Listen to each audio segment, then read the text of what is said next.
Greetings, and welcome to the Friday Toolbox. My name is Doug Taylor, and I'm one of the instructional coaches from the 21st Century Learning Division. This show is meant to help us learn some new and exciting tools that can be used in the classroom to enhance our practice around the 6 dimensions of 21st century learning. Our tool this week is all about student-created media. The media creation process varies greatly depending upon the type of media selected, and can include everything from paper-based posters and writing, to podcasts, to student-created and produced videos and movies. Regardless of the format, though, the creation of media can easily be planned to be highly conducive to all the dimensions of 21st century learning, and is especially conducive to the skilled communication and use of technology for learning dimensions. The tool for this week is called EduCreations, and it works with a variety of devices, including iPads and laptop computers. We will look at both versions for Toolbox. To get started, let's visit the tool homepage at www.educreations.com. If you're using the tool on an iPad, simply download the free app. To use this tool, you will need a free account, or, as an alternative, you can log in with your existing Google account. Note that the basic version of this tool is free, but that there are paid versions for more advanced features. This episode will only focus on the basic version. I'm going to sign up for a new teacher account. Click on Teacher Sign Up. Enter your information and click on. After you sign up, you'll get the Thanks for Signing Up page and an opportunity to select your school. I'm going to click on Skip Joining School for now. Next, you'll be asked to create a class. I'm going to give my class a name. I'm going to select a subject area, a grade level, and type a brief description.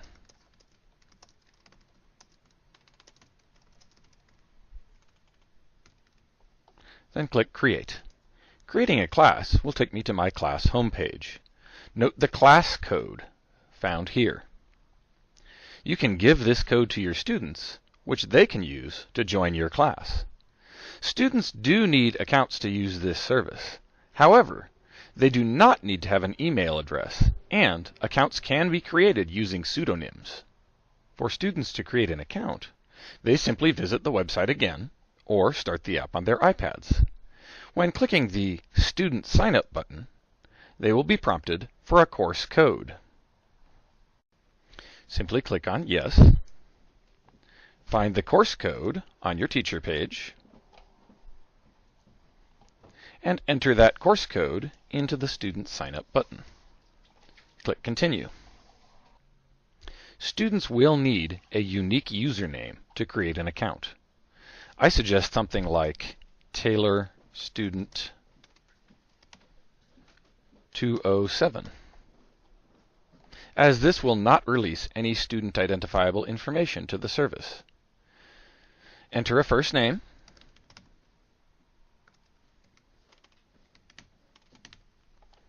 and a password.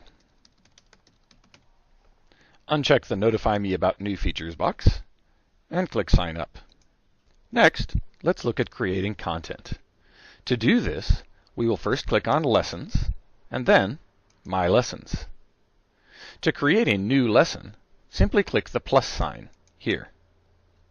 This will open the whiteboard tool.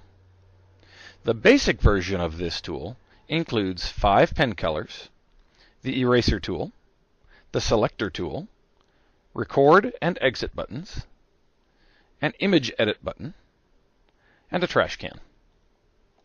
I'm going to make a short EduCreations video about Partial Products Addition. To get started, I need to click the Record button. You will likely be prompted to allow this. Click Allow, and close. Note the counter has started to record. Let's say we had the problem 44 plus 23. We could simplify this to 40 plus 4 and 20 plus 3, or 60 plus 7 equaling 67. Adding new pages to the presentation is done by clicking on the Next Page arrow. To insert an image into my recording, I must have the image saved to my local computer. Simply click the Image button, found here, browse to your image, click, and click Open. Note that recording is paused while browsing for images. Remember to click the Record button to start it again. Let's change our pen color, and we'll say Vote. When you're finished with your recording, click on the Save button. You'll be prompted to save your recording or to start over. You can also preview your recording if you're not sure. I'm going to click on Save. Next, I need to enter a lesson title and a summary. I can set the privacy settings either to private, meaning only those users in my class can see it, or to published, meaning anyone using EduCreations can view it. I'll keep mine private. You can also enter a subject area and a grade level, and then click on Create. The created lesson will appear in My Lessons section. To add the lesson to the class, I will need to go back to my class homepage. Click on Add Lessons, and then select the lessons that I want from my created lessons. I only have one now. Then click Add Selected Lessons. Looking again at the student account, I can click on Start Using the Site, look in my classes, and note that the lesson I created as a teacher is now here and ready to be viewed by the student. Now let's look at how this tool might be used in a real classroom. Our class for this week is Mr. Schulroy's room from Sparks High School. Welcome to the Friday Toolbox from Sparks High School. All right, ladies and gentlemen, so we've been talking the last few weeks about evolution, and part of that is natural selection, is what drives evolution. So today, as a final product, as an assessment of what you've learned, you're going to be using the tool, and we've got a little bit of information about this, EduCreations. You are going to be making a short video, much like the Khan Academy style video that all of you that got Khan Academy, you've seen that? Yeah. You will be making a video, creating it yourself, explaining to someone about the process and the principles of natural selection.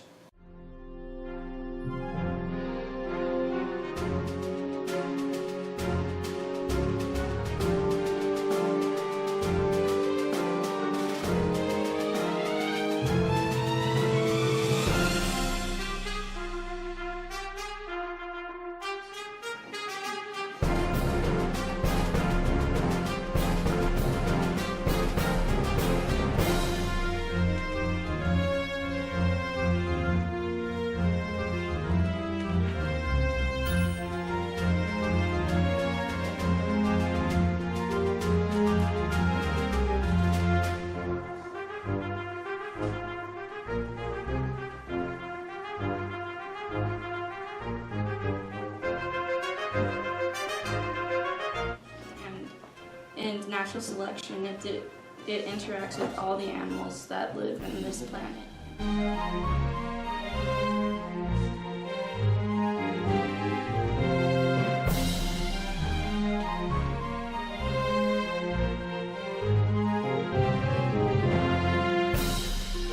So today I'm talking about natural selection, and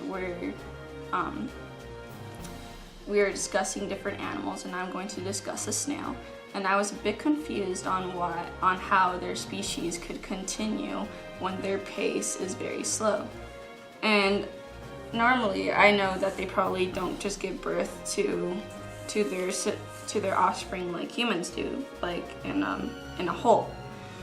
they probably lay eggs, and I wanted to know if it was true because generally animals that reproduce and lay eggs reproduce too much, and that would make sense because if a snail were to get eaten by a bird because of its lack of pace and things like that, then its species would be able to continue with its overproduction. And I looked up some pictures and I found some images of snails laying eggs. And so today I will be discussing how it survives its environments and how it's adapted. It is believed that they have been able to survive due to their shells,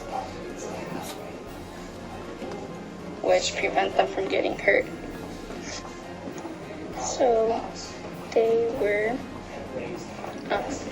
back then they were squished by rocks, but today they tend to be squashed by shoes.